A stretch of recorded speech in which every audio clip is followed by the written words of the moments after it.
Hoje o objetivo é a gente bater um papo sobre transição de carreira e transição de carreira para uma linha que hoje está super aí no foco de várias pessoas que querem fazer transição de carreira, buscando aí oportunidade de crescimento na indústria farmacêutica, que é a linha de oncologia. Então, para falar sobre isso e trazer um case real, eu chamei a Michelle. E a Michelle vai estar participando conosco para contar um pouco da história dela, de como que foi essa transição para a linha de oncologia. Muito obrigado aí por você estar participando aqui conosco. Então, Michelle, antes de tudo, eu queria que você pudesse se apresentar aqui para o pessoal, contar um pouquinho da sua história, falar, né, como é que é a sua formação, contar aí a sua trajetória, o que que você já fez na indústria farmacêutica e onde que você, o que que você está fazendo atualmente. E depois a gente vai conversando um pouco aí o que que te movimentou para você estar buscando aí, estar se desenvolvendo dentro da indústria farmacêutica. Certo, então boa noite novamente a todos. Muito obrigada pelo convite, doutor Alexandre. É um prazer estar aqui dividindo com vocês um pouco da minha trajetória profissional. Então, eu sou farmacêutica de formação, farmacêutica generalista. Me formei em 2010.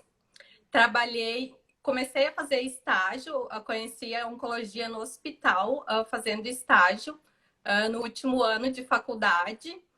E me apaixonei. Desde que eu conheci a oncologia, me apaixonei. Eu morava lá em Juí, né, que é a minha cidade, que a minha família mora. Então, eu fiz um ano de estágio no CACOM, no Centro de Alta Complexidade de Oncologia de Juí.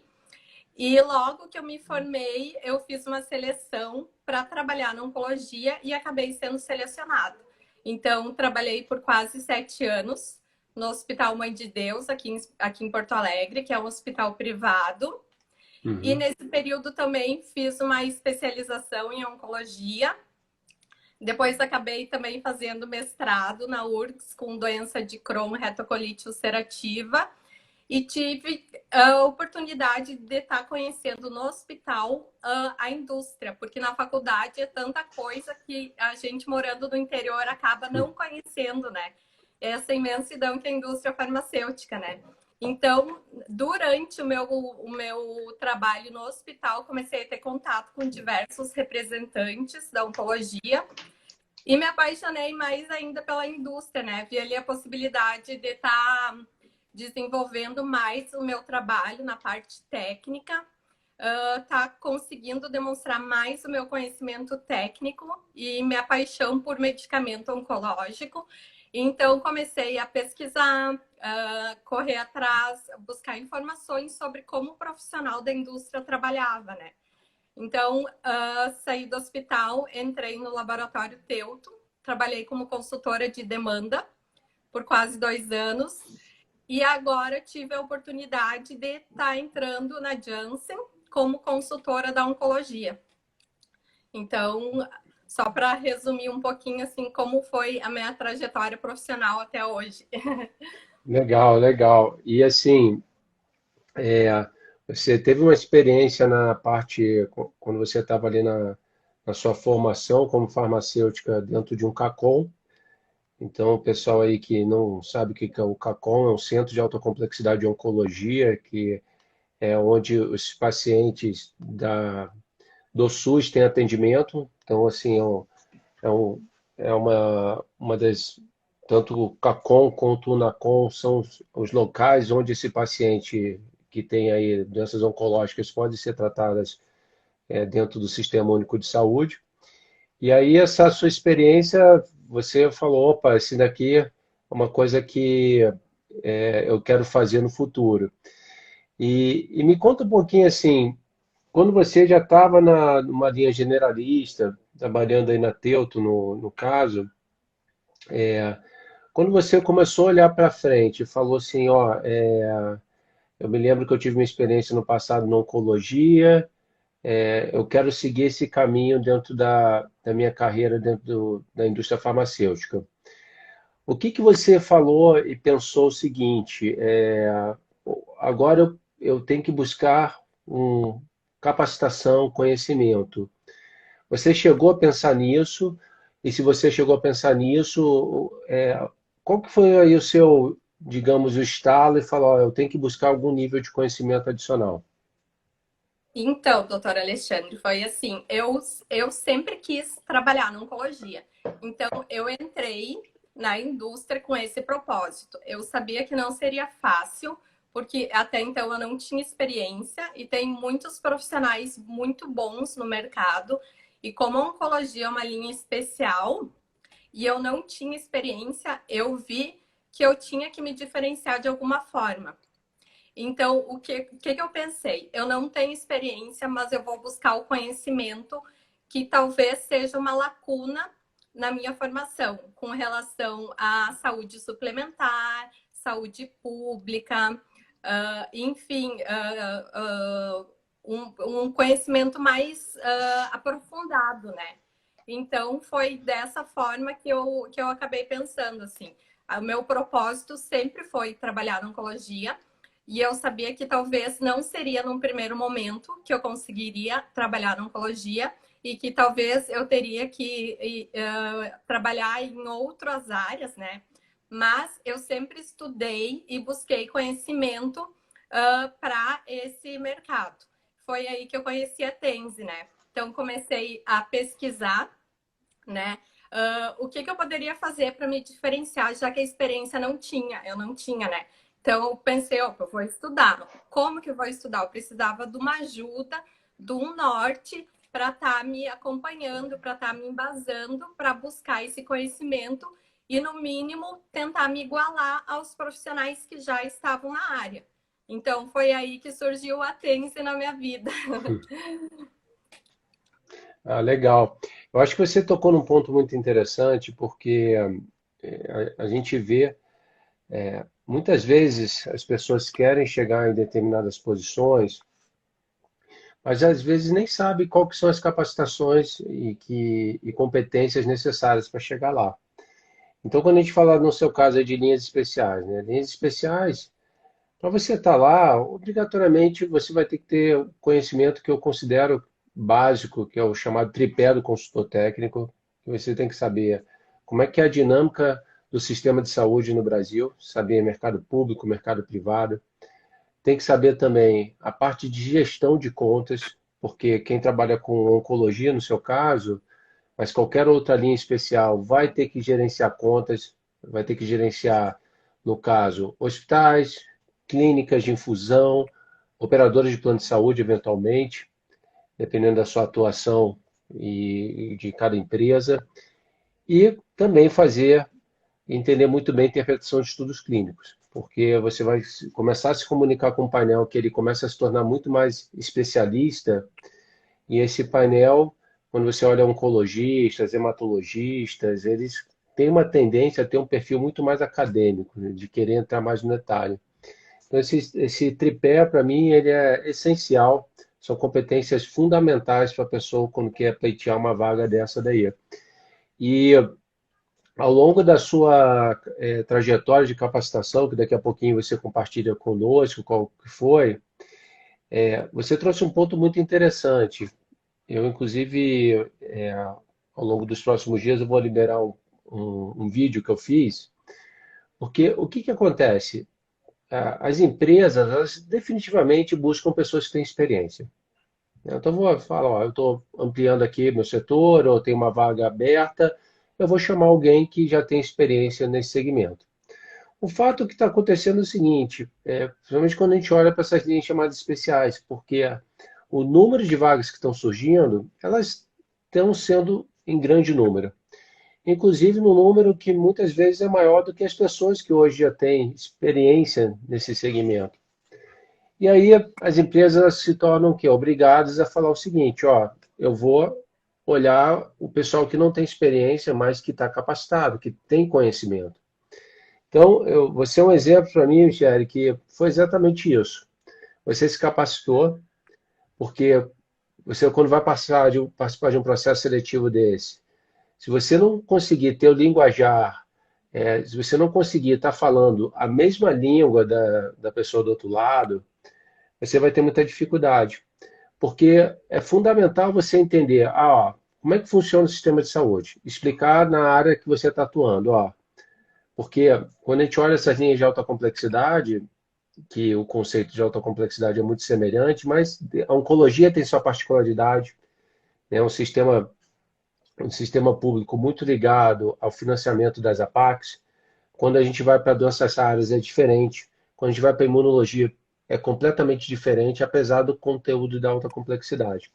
Então, Michele, me conta um pouquinho dos cursos que você fez, da capacitação que você fez, quais que você fez e o que que elas agregaram no momento, por exemplo, do processo seletivo e o que que eles agregaram a partir do momento que você assumiu essa posição. Então, doutor Alexandre, eu comecei a estudar quais seriam os melhores cursos para mim estar iniciando, né? E eu segui o seu conselho, né? Eu fiz o tripé. Então, eu comecei com gestão de conta-chave, fiz de interpretação de estudos clínicos, fiz de acesso ao mercado público e privado, fiz de oncohematologia, fiz de modelos de remuneração, de MSL, de doenças raras e ainda fiz 2 mentorias. E só Não. não fiz mais porque acabou o ano e a Tens entrou em férias, senão eu ia continuar fazendo. E assim, me ajudou muito porque a gente pensa que conhece o sistema de saúde brasileiro, mas é muito complexo, né? Eu tinha uma noção por ser da área da saúde, por trabalhar em hospital, mas agregou muito, assim, por exemplo, no curso de gestão de contas-chave. Quais são os stakeholders que estão envolvidos no processo de padronização dos medicamentos? O que o farmacêutico faz? O que o enfermeiro faz? Qual o papel do médico? Se ele é o médico decisor? Na interpretação de estudos clínicos, qual é o que aquele indicador? O que o p-valor quer dizer? O que esses dados querem dizer? Porque não basta você decorar aqueles dados. Eu tenho uma sobrevida global de tantos meses. Mas o que quer dizer isso? Então, essa importância, né, dos cursos que tiveram na minha formação, acesso ao mercado público e privado. O medicamento que eu estava trabalhando, que eu trabalho hoje, até então não estava no rol. Então, como esse medicamento chega nos pacientes se ele não está no rol da ANS? Qual a forma que o paciente consegue acessar esse medicamento? Então, isso tudo contribuiu muito assim para o meu conhecimento, para a minha formação. Tanto que numa entrevista que eu fiz, um diretor meu falou: Michele, tu só não tem experiência, mas tu tem todo o know-how, o background de um consultor de oncologia, porque eu estudei muito. Eu me dediquei, eu esses dias até eu estava conversando com uma amiga minha e ai, que sorte que eu entrei nessa vaga. E eu, poxa, não foi sorte. Eu estudei, eu me dediquei, eu me preparei. Eu perdi noites que eu poderia estar fazendo outra coisa e quis estudar, quis investir na minha formação. Então, eu sempre acreditei nisso, que o estudo é um investimento e não um gasto. E eu acho que a gente só cresce, acho não, tenho certeza, a gente só cresce estudando, né? Buscando melhorar, buscando conhecimentos novos, uma bagagem nova, porque fazendo a mesma coisa ninguém vai crescer, né? Senão você estaria crescendo. Então, eu acredito muito nisso e a Tense me ajudou muito a me desenvolver, a me formar, né? Então, foi muito bacana essa experiência nesses cursos e eu pretendo continuar fazendo no decorrer desse ano. É muito legal, Michele, você comentando, porque o que que acontece? É muito comum a gente ter uma sensação que a gente conhece mais do que de fato a gente conhece. É uma sensação comum e é uma grande ilusão, essa que é a verdade. Que a gente entra, quando a gente olha os níveis de consciência, é aquele nível de consciência que você acha que sabe, né? E muitas vezes isso não acontece.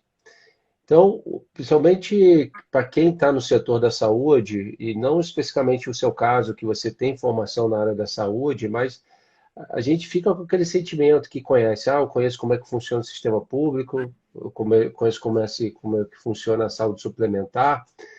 Eu comento muito lá no nosso curso da Tense, que eu falo, pessoal, para mim tinha que ter uma faculdade de SUS, 5 anos para estudar SUS, tamanha complexidade.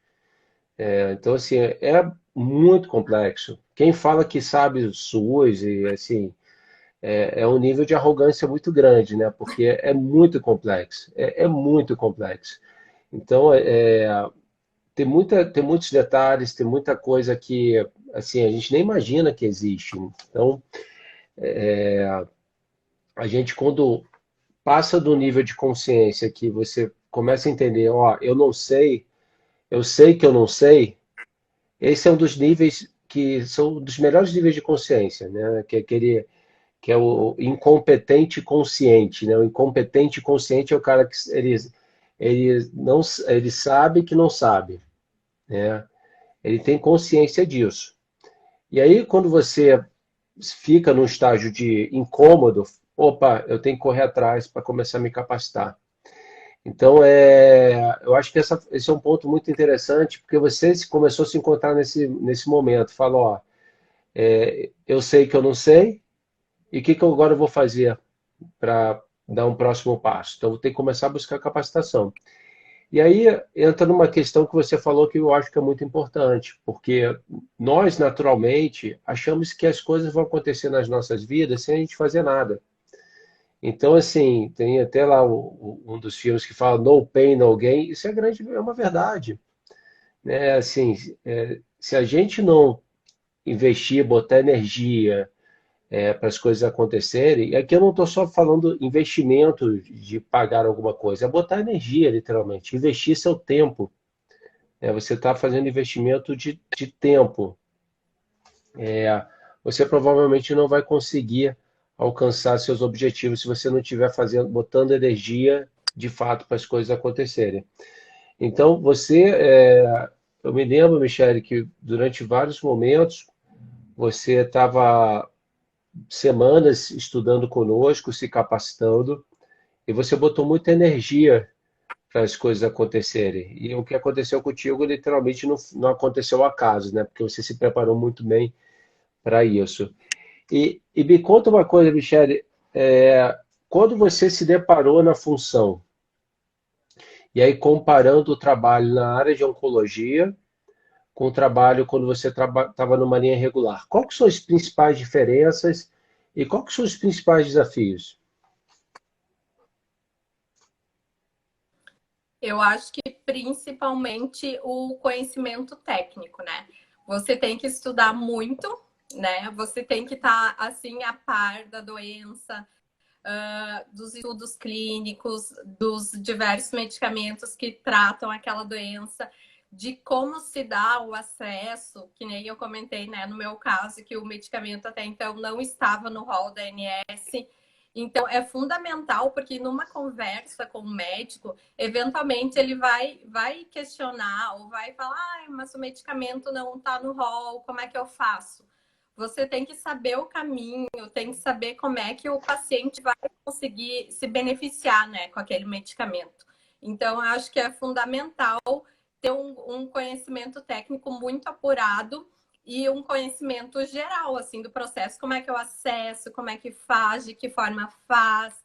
Então, eu acho que é fundamental, assim, e o que você comentou, doutor Alexandre, com relação ao SUS, eu super concordo, assim, porque o SUS é um sistema de saúde ótimo, né? Se funcionasse tão bem quanto tá a legislação, seria perfeito, mas é um exemplo a nível mundial para se seguir, né? O Sistema Único de Saúde. E eu, na Unigi, eu tive o privilégio de fazer 8 cadeiras de saúde coletiva. Então, eu estudei muito SUS, fiz estágio no SUS, então, apesar ainda de ter estudado, é muito difícil, né? Muita legislação, são muitas nuances. Então, assim, é um mercado, um conhecimento que a gente precisa estudar muito, ter muito know-how, campo para aprender, né? E mesmo quem está há muito tempo acaba se passando, acaba esquecendo alguma coisa, então você tem que estar sempre se atualizando nesses conhecimentos, porque a legislação muda, Tudo evolui, tem que estar sempre se atualizando. Sim. Tive o privilégio, só para registrar, de fazer uma faculdade, né, que são poucas as que têm, né, saúde coletiva, mas eu tive esse privilégio de estar fazendo e conhecendo um pouco esse mercado. Eu acho que o SUS, a gente tem que ter muito orgulho de ter o SUS, porque é um sistema que ele tem algumas ineficiências, mas ele funciona muito bem. Quando a gente olha a amplitude do sistema, ele funciona muito bem para o que ele se propõe. Então, eu estava outro dia fazendo uma reflexão. Eu me lembro lá na década de 90, eu fazendo. E essa minha história de estar capacitando as pessoas não é nova, não. Ela começou lá na década de 90. Na década de 90, só para vocês terem uma ideia, eu fazia preparação de agentes comunitários de saúde para atuar no programa de saúde da família. Começou em 1994. Então, o SUS a gente tem que realmente aplaudir, que é um sistema, dentro do que ele se propõe, ele atende muito bem. A gente sabe que tem algumas ineficiências, a gente sabe que também que tem ilhas de excelência dentro do SUS, lugares simplesmente maravilhosos, que estão um nível de assistência muito melhor do que a da saúde suplementar.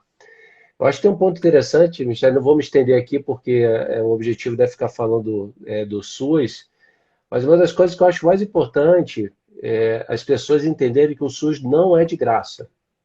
Tá? Existe esse entendimento, o sistema é gratuito. Ele não é gratuito. Né? Todos nós pagamos. Pagamos através de quê? De arrecadação tributária, de contribuição tributária. Então, cada um paga de proporções diferentes, uns pagam mais, outros pagam menos, pessoas físicas, pessoas jurídicas, mas todos nós pagamos. A sensação do gratuito é porque quando você sai do atendimento do SUS, você não tem um boleto para pagar, você não passa o seu cartão de crédito, mas você está pagando isso através de arrecadação tributária, de contribuição nos impostos que nós pagamos. Então é importante a gente saber disso, porque não existe gratuidade nenhuma, e quando a gente entende isso é muito importante, porque tudo que é gratuito, a gente tem uma tendência a usar mal. E a partir do momento que a gente entende que existe sim financiamento, e esse financiamento ele sai do nosso bolso, sai do bolso das empresas, as pessoas começam a ter uma tendência a utilizar melhor o sistema. Então, acho que eu só estou colocando isso aqui, pessoal, porque é importante a gente detalhar essa questão, e eu vejo aqui um papel muito importante de quem está envolvido no sistema de saúde, cada vez mais trazer esse nível de consciência, porque o sistema ele não é gratuito. Apesar das pessoas acharem ele não é gratuito. Bom, Michele, tem uma coisa muito interessante, porque quando as pessoas falam de medicamentos de alto custo, acesso dependente, e aí as pessoas acham que o acesso, propriamente dito, é quando o medicamento está incorporado, quer seja do rol da ANS, quer seja incorporado no SUS. O entendimento de acesso, ele é algo muito mais amplo. O entendimento de acesso é paciente usando o medicamento. E às vezes o medicamento ele pode estar já incorporado no rol, ou ele pode também estar incorporado no SUS, e o paciente não está tendo acesso. Não está tendo acesso por uma série de motivos.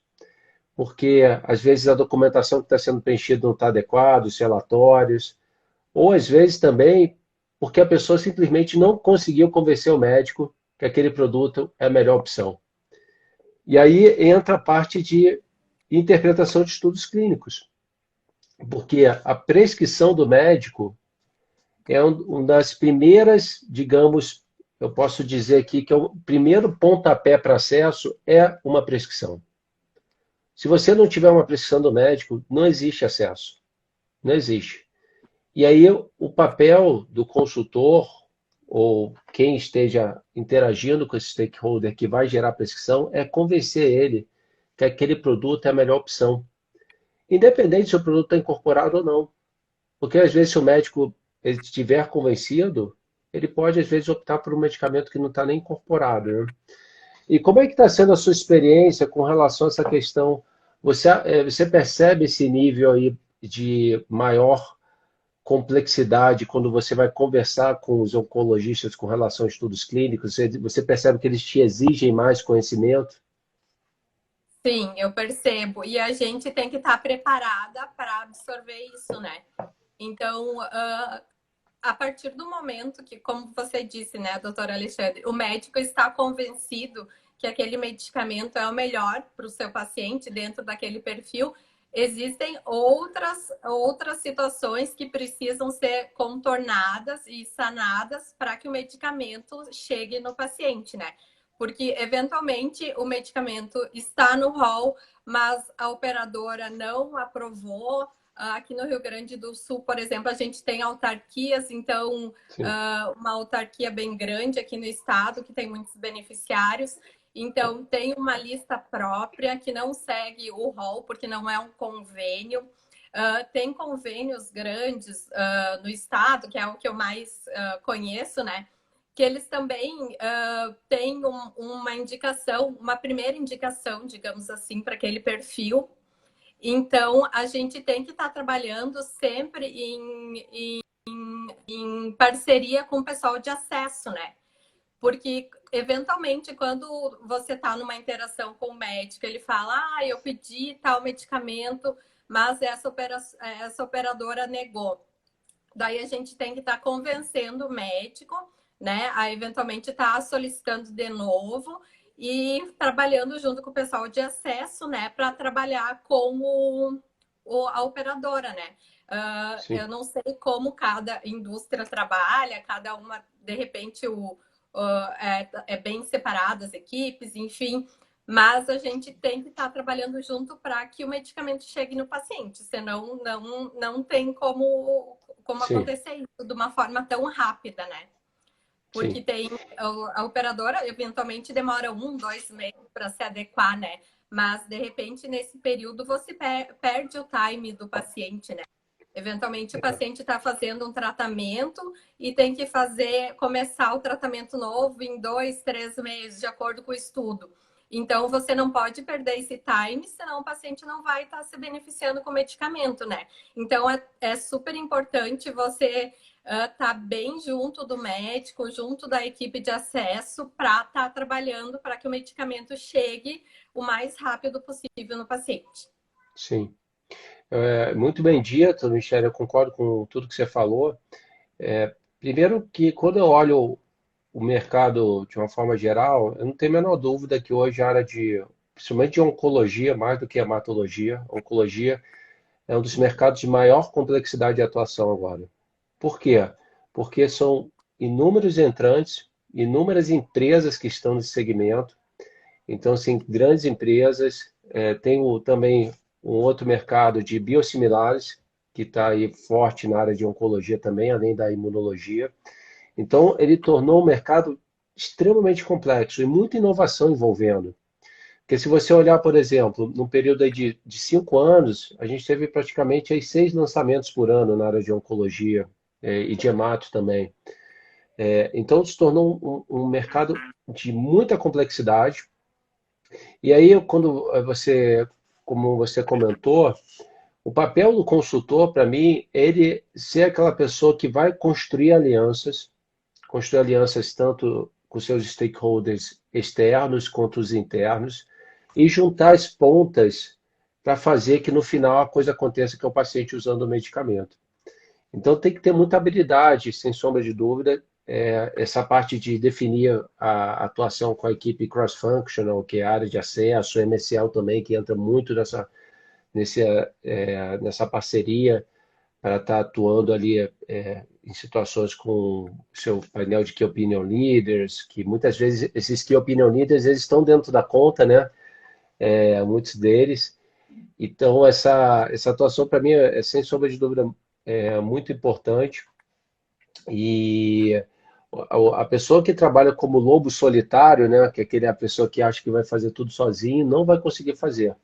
Então, trabalhar em equipe é muito importante nesses mercados de alta complexidade.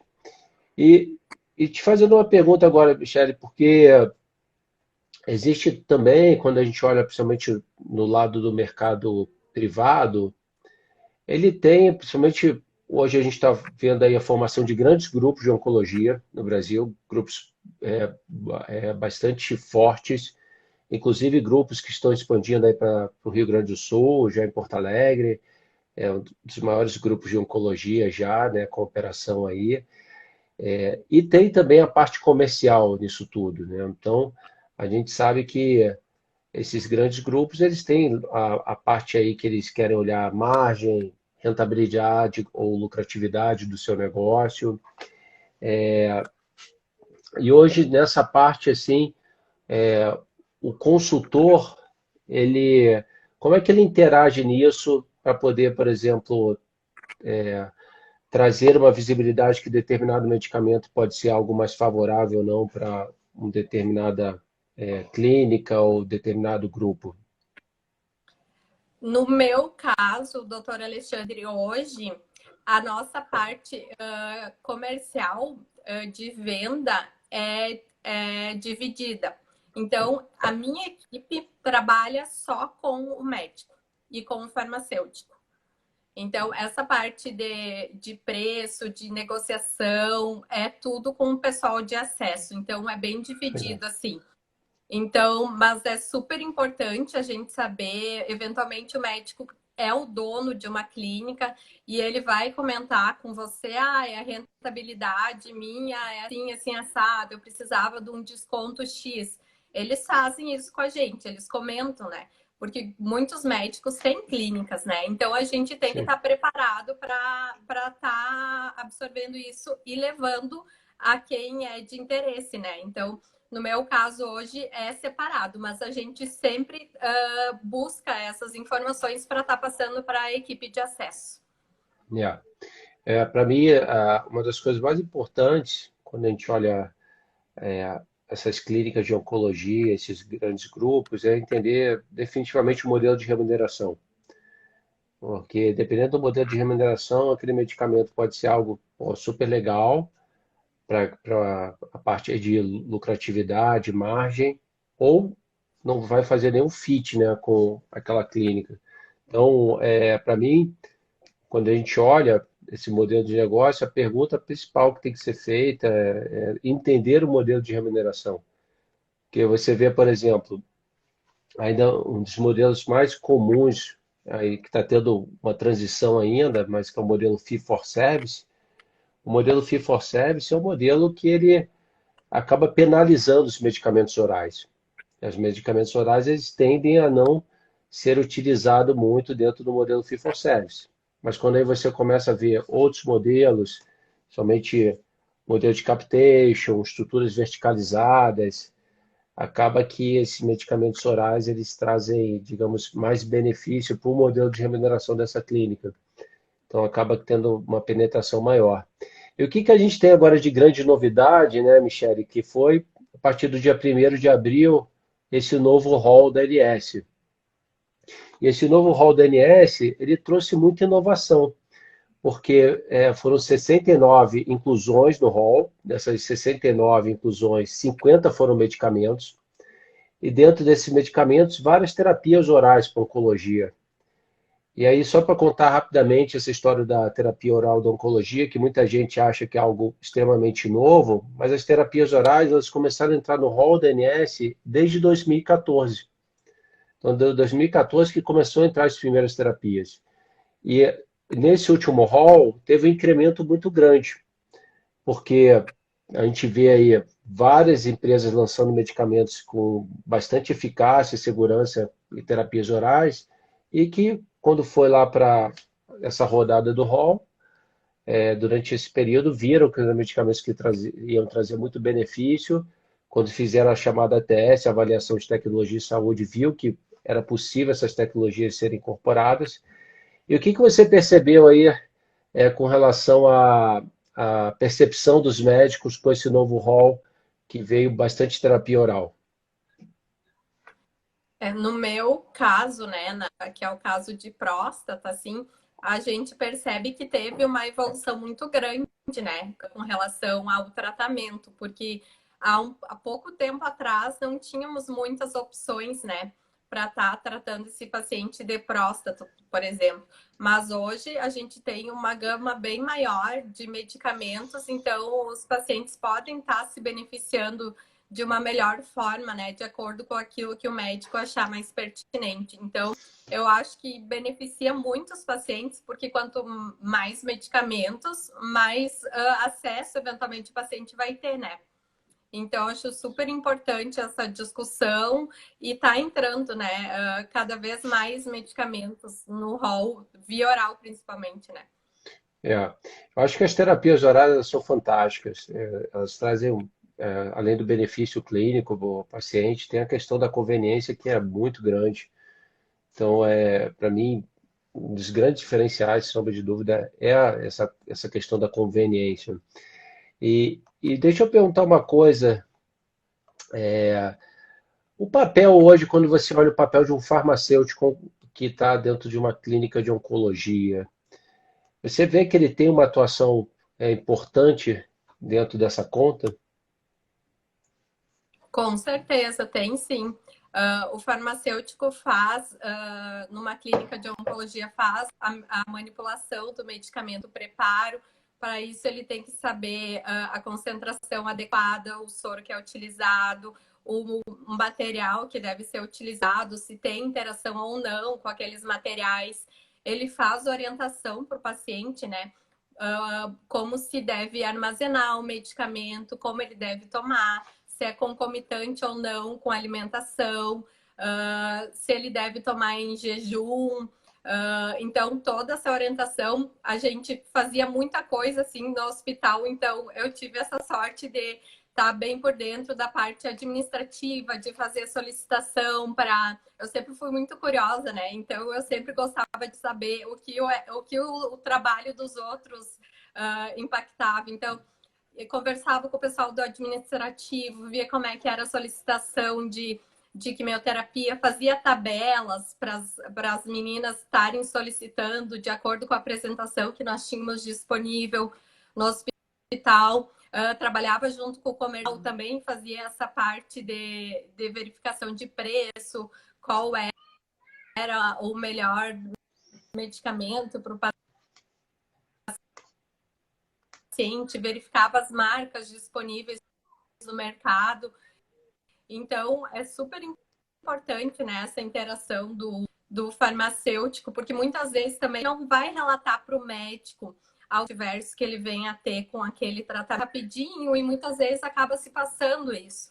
Então, com o farmacêutico, ele liga, ele senta ali, conversa, o farmacêutico pergunta quais os medicamentos que ele está tomando, verifica se tem interação, relata para o médico, liga eventualmente para o paciente para ver se ele está tomando direitinho, né? Porque tem muitos tratamentos que são bem difíceis, né, de fazer assim. Então, é super importante o farmacêutico estar acompanhando de perto, né, esse paciente. Como geralmente esses pacientes têm mais idade e são politratados, então, eventualmente, vai gerar alguma interação medicamentosa, né? Então, é super importante esse trabalho do farmacêutico de estar acompanhando e ajudando, né, no tratamento do paciente. Eu concordo contigo. Eu vejo que quando você vê uma clínica de oncologia, essa equipe multidisciplinar ela tem um papel muito importante. E não só na clínica, quando a gente olha o hospital também, e aí saindo da área de oncologia, mas olhando aí um hospital, esses outros profissionais da área de saúde, eles têm uma importância muito grande, porque muitas vezes eles são as pessoas que têm mais contato com o paciente. Então, quando você vai lá, o enfermeiro que fica acompanhando a infusão, então ele vê, sei lá, se evento adverso, né, se alguma coisa está acontecendo durante a infusão, a questão muito bem dita aí por você do farmacêutico. E aí eu trago esse ponto porque muitas vezes, né, as pessoas acabam ficando só com foco no médico, que o médico é o prescritor, mas tem vários outros stakeholders dentro dessa cadeia que eles são extremamente importantes também. E muitas vezes eles podem até ser mais importantes do que o médico dentro desse segmento. Então, é bem importante, né, a gente abrir muito essa cabeça, porque quando você sai, no seu caso, de uma linha regular, a linha regular ela é praticamente só médico, né? O seu painel é um painel só de médico. E quando você vai para uma linha de specialty care, você começa a olhar que o seu painel é um painel que você vai visitar médico, você visita farmacêutico, e visita enfermeiro, cada empresa tem aí seu stakeholder que ele pode estar visitando, mas amplia muito mais. Então, isso aí é uma grande diferença, né? Que às vezes a pessoa fala, pô, mas por que que eu vou ter que visitar um enfermeiro? Por que que eu vou ter que visitar um farmacêutico? Porque ele é super importante dentro dessa linha de cuidado de um paciente de linhas especiais. E dentro do pensamento, doutor Alexandre, eventualmente o medicamento ele pode estar sendo despadronizado, né, de uma instituição, justamente porque não tem esse preparo adequado, não tem essa administração adequada, né? Porque são vários medicamentos que a gente usa dentro do hospital, né? Eventualmente pode se esquecer, se passar em algum preparo, é muito complexo esse preparo, essa administração, né? Então, daí a importância do consultor estar trabalhando junto com esses profissionais, né? Com certeza. Bom ponto que você falou. Um dos medicamentos que eu lancei, ele era um poliofilizado e ele tinha todo um cuidado que era para ser feita a administração dele. Então, por exemplo, a gente não podia fazer injeção rápida dentro do frasco, porque senão fazia espuma e inviabilizava, então tinha que fazer bem devagar, tinha que ficar rodando assim. E esse papel é muito importante, o consultor estar preparado, porque às vezes você vai, às vezes a pessoa que está fazendo a preparação desse medicamento, faz de uma forma adequada, precipita o medicamento, aí acha que o problema é do produto, mas não é, foi da parte relacionada a como que fez, né, o preparo. Então tem tantas coisas aí que são detalhes. E você comentou um ponto bastante interessante, que ele passa aí pela comissão de padronização. Então, eu me lembro, no último hospital que eu passei, que inclusive a gente tinha lá um centro de oncologia também, e eu me lembro muito lá que a gente tinha nossos enfermeiros que eram especializados em oncologia, tinha um farmacêutico especializado, tinha uma capela lá para manipular os medicamentos, mas a comissão de padronização teve um determinado momento lá que a gente começava a ter relatos de eventos adversos de determinados produtos, que a gente acabava despadronizando aquele produto, aquela marca especificamente. E muitas vezes esses relatos vêm através da enfermagem, através do farmacêutico. E aí eles são super importantes de fato para você deixar ele mapeado dentro dessa cadeia de stakeholders. E, Michele, me fala uma coisa, se você tiver que dar uma dica para o pessoal, porque muita gente tem aquela visão que acha o seguinte, mas para ir para oncologia, só se tiver experiência e só se tiver uma pessoa que está te indicando, se você conhecer o dono da vaga. Eu queria saber de você, se isso aqui é fato ou é ficção, né? A gente sabe que isso aí acontece também, né? Mas eu queria que você contasse se o seu caso se enquadra numa dessas situações e qual que é o caminho, né? Por onde que essa pessoa deve começar a se capacitar para um dia, quem sabe, chegar numa posição dessa? Para mim, isso é completamente ficção, doutor Alexandre, porque eu não tinha experiência e eu busquei o conhecimento e foi através desse conhecimento que eu consegui me diferenciar numa seleção e ser selecionada. Como eu te disse, né, na seleção o diretor falou, Michele, eu só não tenho experiência, mas tem todo o conhecimento dessa área. Então, assim, eu sempre acreditei muito assim em me preparar, em estudar e não esperar a oportunidade vir. Para me preparar, estar preparado quando ela chegar. Então, eu sempre acreditei muito nisso e eu acredito que a gente tem que estar sempre motivado para buscar conhecimento, para melhorar, assim, porque é muito gratificante, assim, quando uma colega de trabalho vem e diz, Michi, tu é minha inspiração, sabe? Por toda essa garra de estar buscando conhecimento, me preparando, estudando as entrevistas, porque não foi na primeira entrevista que eu fui selecionada. Eu estudei, eu anotei, eu ensaiei, eu fiz uma autocrítica para ver quais os pontos que eu acreditava estarem não tão bons quanto se desejava naquele momento, né? Então, eu treinava na frente do espelho, eu gravava, eu escrevia perguntas e mais perguntas e respostas, li as respostas. Eu estudei muito para estar aqui, então eu sempre digo, a gente tem que estar muito preparado para quando a oportunidade vir. Estuda, se dedica, que quando a oportunidade você vai.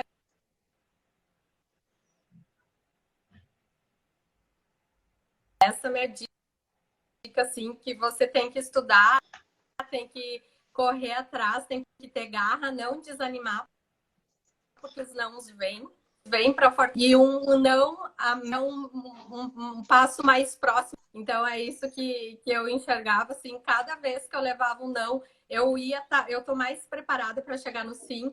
Então é essa forma que eu encarava. Eu sei que não é fácil, mas a gente tem que se manter motivado e buscar um propósito de vida, de por que eu estou fazendo isso. Eu sempre gostei muito da oncologia, sempre tive paixão. Então, para mim, assim, eu estudava, lia e buscava notícia. Então, para mim, sempre foi muito natural isso, sabe? Então, eu acredito que a gente tem que estar sempre estudando.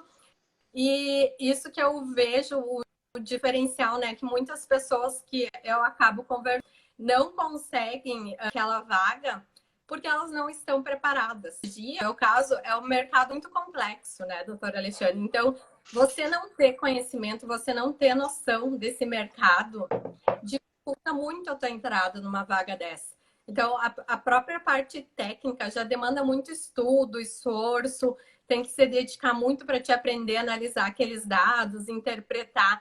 Então, se você não tem esse conhecimento de gestão, de interpretação de estudos, de acesso ao mercado público e privado, que são os principais cursos, né, que a gente que eu indicaria e eu sempre indico para quem vem conversar comigo, faça o tripé do consultor, que é o melhor norte que a gente pode ter, porque através dele você vai ver as lacunas que você tem na sua formação e vai buscar novos conhecimentos caso seja necessário, né? Como eu busquei de modelo de remuneração, entre outros cursos.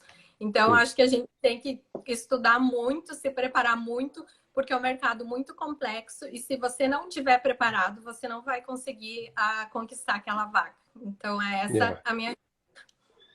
Não, é perfeito as suas dicas, eu concordo com tudo que você falou. Acho que tem alguns pontos aqui que eu gostaria só de destacar.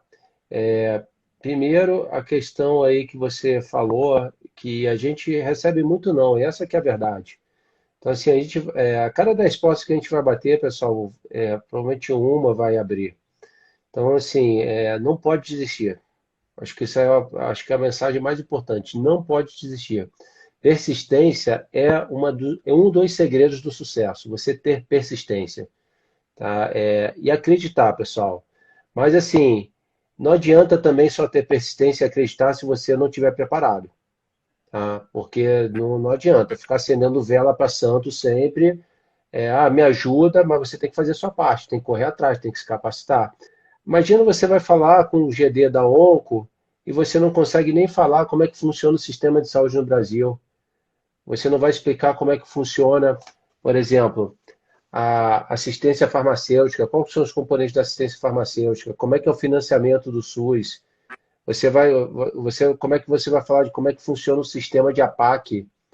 Se você não souber isso, pessoal, não tem a menor condição, sabe? Então você vai falar como é que é o custo da APAC, como é que é o financiamento. Então isso aí é fundamental. Como é que é o atendimento do paciente no SUS, como é que é a hierarquização no sistema, atenção primária, secundária e terciária, a rede de atenção à saúde, tem que saber isso tudo. Tem que saber como é que funciona as diferentes modalidades de operador de plano de saúde, os modelos de remuneração. Se você não souber isso, você está perdido. Atenção primária, secundária, terciária, que dentro do SUS a gente, inclusive, chama de itinerário terapêutico. Então, a jornada do paciente a gente chama de itinerário terapêutico no SUS. Então, tem que entender isso.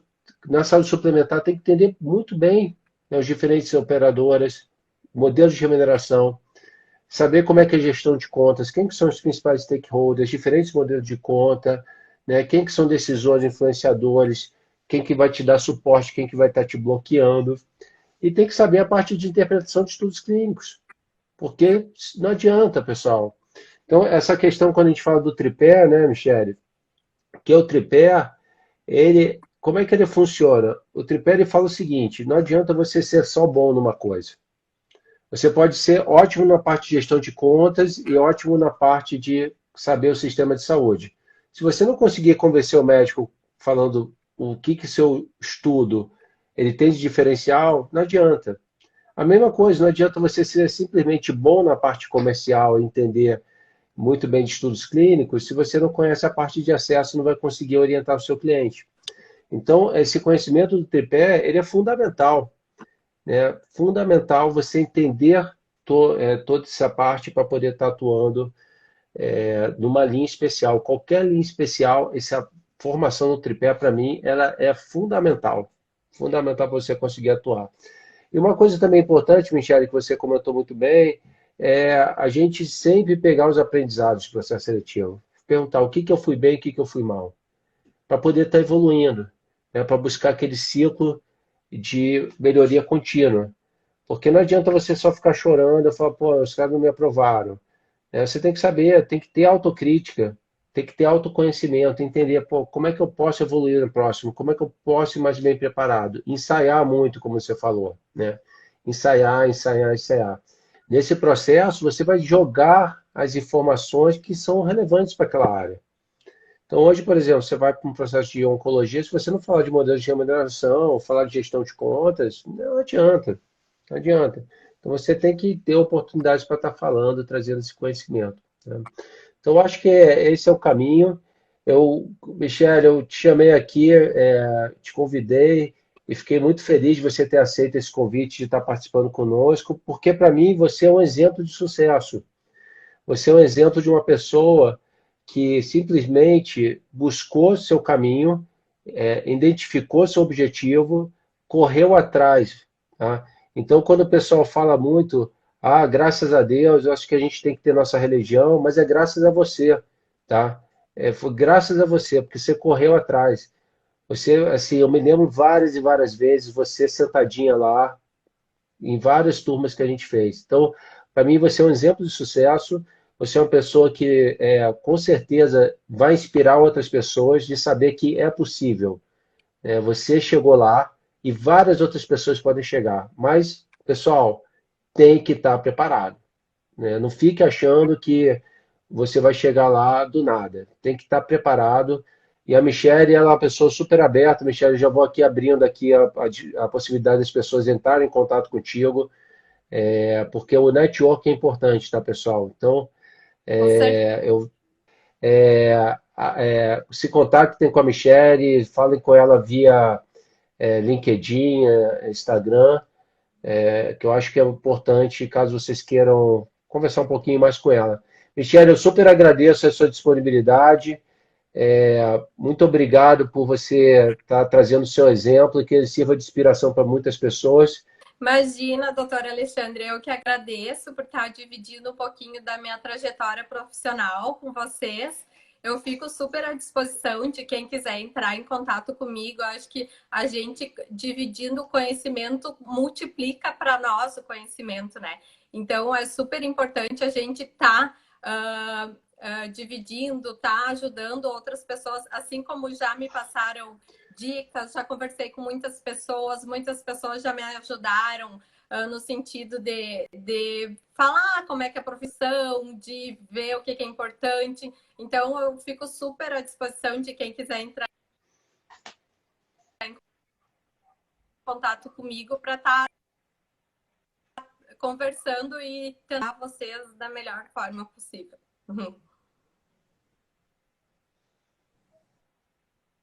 Acho que deu uma travada aqui.